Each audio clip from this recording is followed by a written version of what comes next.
And so that really inspired me and motivated me. It's like, you know, because sometimes, Sean, I'm sure you see this too. Sometimes it feels like this industry, the health and wellness industry in and of itself, can be a little saturated. Oh yeah, most definitely, right? which is why I think I took a step back from it, because I thought that, you know, I'm no different than any other personal trainer out there. Why would someone want to work with me?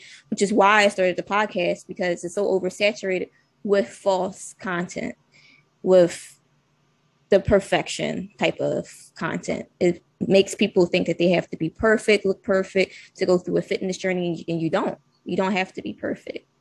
So it's to the contrary, right? Like even the folks that look perfect underneath, they're not okay on the inside. So it's like a double standard. If you think about it, in the fitness industry, you're working on your imperfections, but they're showing you perfection. It's weird. My one of my favorite, and it may be a cliche, but it's like, you take turning that pain into your power. And so when we use that pain as like our fuel and the force within us, right?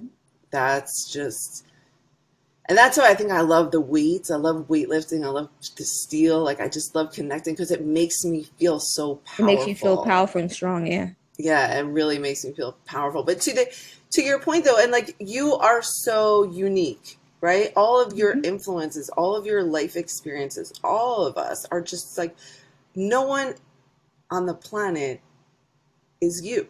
And no one that connects with you, anyone that connects with you, right, as we go through our experience, it's like that. I think that is what I started to look at. Like, yes, it is saturated. Yes, there are a lot of coaches and there's a lot of people here, but you know what?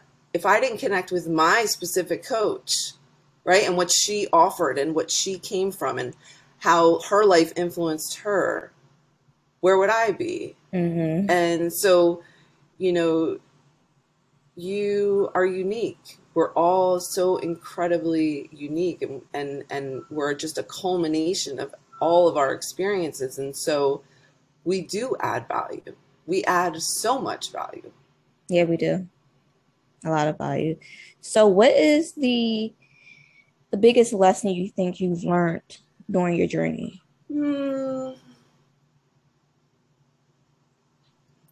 So the biggest lesson that I've learned, really, and I really went all in on that story there, Chanel. So I hope that was okay. Oh, you're fine. You really know my whole story here. You're fine. But I don't know, this spirit movie this morning, I'm like, I really feel like I need to share. I feel like if someone can hear that, if someone can be inspired and know that in all those, you know, challenges is where we grow. And I suppose that brings me to your question, like, what is my biggest lesson? Is that there is no arrival. Right? There is like no arrival. This is the magic. The beauty of life is in every moment. Yep. And, you know, this time that we have together this morning, it's beautiful. And how do we honor that and just really be in it and make it sacred and just be in it? Right? Yeah. So that's big for me, is just like that there is no arrival. Even when I think about things like, you know, because people get so ahead of themselves, right? They want to be like, I want to lose 20 pounds. Yeah. I want to lose 25 pounds. I want to wear this dress to this wedding. I want to do this thing. I want to have this job. I want to find this car. Yeah. But like, the magic is in the mundane. It really is. It has to be. Otherwise, like, in my mind, at least, this of course is clearly my opinion, but like, what, you know, otherwise, what are we doing? Right. So every day, like, even in things like, here, a good example for me is in food prep. So initially I felt food prep was like kind of a chore. Like a chore. And I'm like, I don't want to do this. Who wants to do this? Who wants to eat the same thing? But you know what? In that discipline, in that consistency is actually our freedom. Because it's like, okay, I can, I use food as my fuel so that I can enjoy all the other aspects of my life, right? And so I had to really come around to that, though, like in my food prepping. Okay, like, how am I going to enjoy this food prepping? And so now even like when we go to whatever your movement routine is, whatever your movement practice is, you know, like I have my spin. I love my spin. So I'm so incredibly thankful for the indoor cycling because, you know, I've built a small community in that area. Like you were mentioning that, and the value in community, right? And so that's been really powerful for me. And then but on the days when I'm like, oof, you know, here we go. It's like, no, just be thankful and enjoy this time and this connection with others and this ability to move.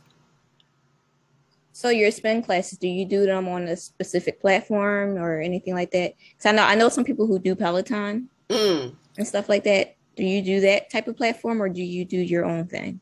I do my own thing. So I lead classes via Zoom, and you know, I don't have the Peloton production team, but I will tell you, we have a good time. I'm always making new playlists. I love everything. Like I love everything music wise. So it's really, it's super fun. This is not even on the list of questions, but what is your number one workout song? Your favorite workout song? Oh my gosh, my favorite workout song?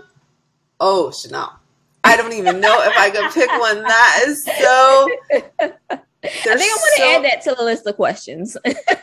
So there is so much powerful music, like music, and talk about like this all happened through the pandemic also. So when they shut down the bikes, I purchased it, like, again, you know, amazing grace. I bought a bike off of Craigslist. This literally angel delivered it to my apartment because there's no way I would have been able to either go find one or deliver it or put it together. So like it was all the things came together for me on that. And I have my indoor cycling bike. And then my girlfriends were like, can we just like get on the computer and do some classes? And I was like, you know what? Yeah, we can totally do. Because I had been teaching prior to when everything closed down. So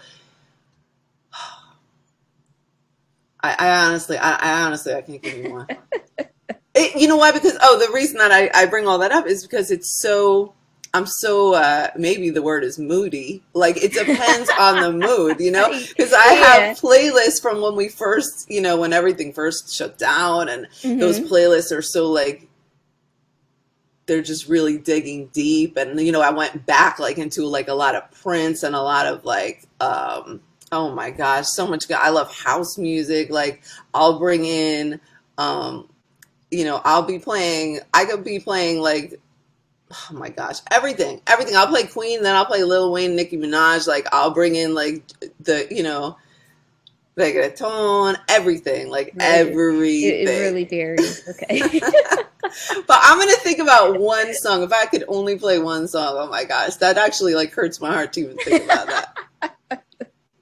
All right.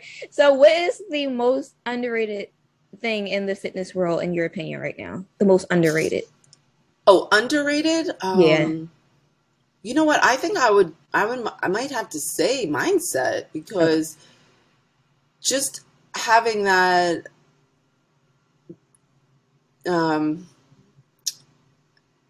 just that connection of your mind, body, and your spirit in building the relationship with your body, building that partnership, and that, you know, like loving your body enough to care for it, to nourish it.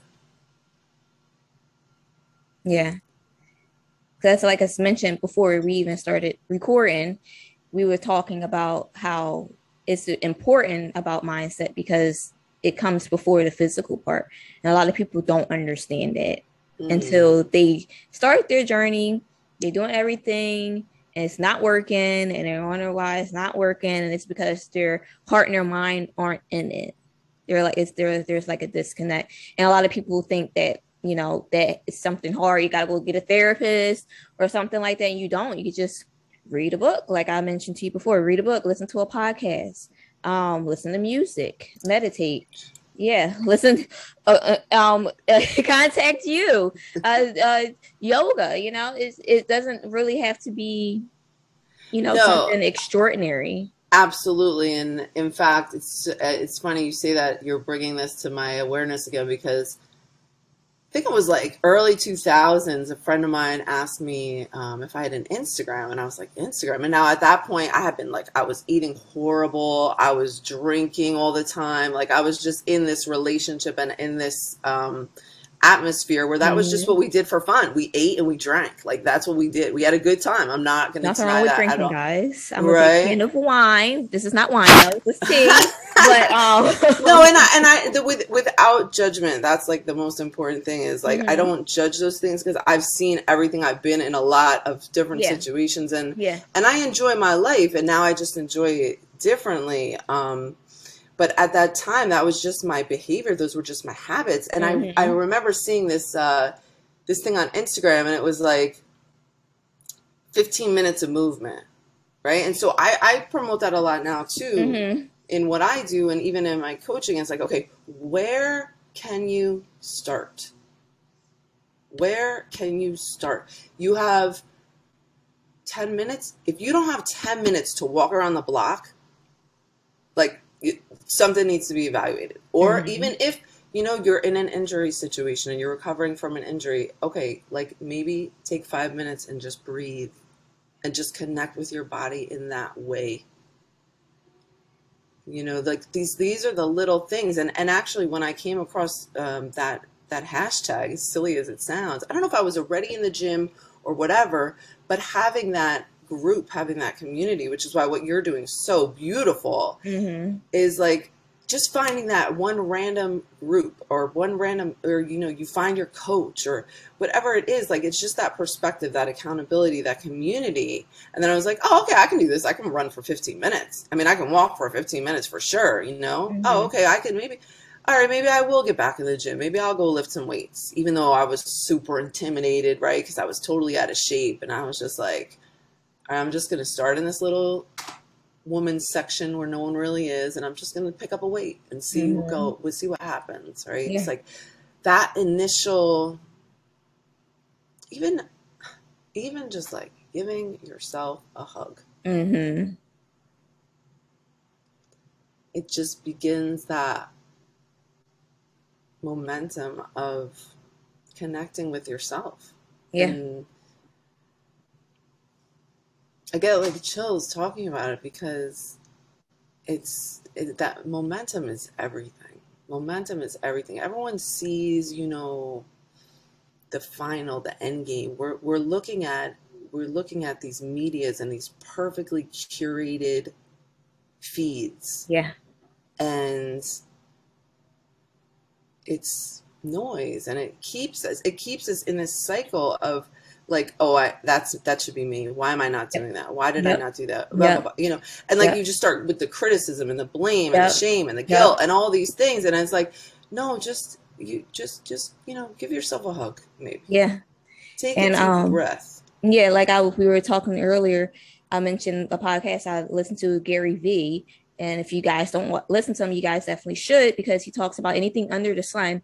But he did one thing that stuck with me that he has said is that when you start comparing yourself to others, you've already lost. Point blank, you're already lost when you compare yourself to others. Because as you mentioned before, you're unique. You're not like everybody else. So once you start comparing yourself to others, what others have, what others are doing compared to what you don't have, what you're not doing, you've already lost. So I think that's super important. And it is super important, and yet we are constantly bombarded. Or either you're constantly doing it, or you're constantly bombarded with stuff that makes you think that way. So another thing that I did in the last couple of years, and I'm really hugely intentional about, are my feeds and what medias, if any, I just allow in my space. And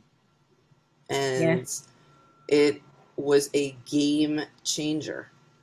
Another game changer is like, who is feeding your mind? What is feeding your mind, right? Because it's just, you really have to take like a critical look. And again, the more you listen to your body, the more you recognize, like, you know what? Maybe I don't need to follow that person. Right? Like finding people that you admire, people that are, who do you want to be? Who do I want to be? Who does Mary want to be? Okay, I'm going to start connecting with folks that show me positive examples of that. Yep. Another thing that people have to remember is that it's said through a lot of people who do personal development books and entrepreneurs and personal trainers and any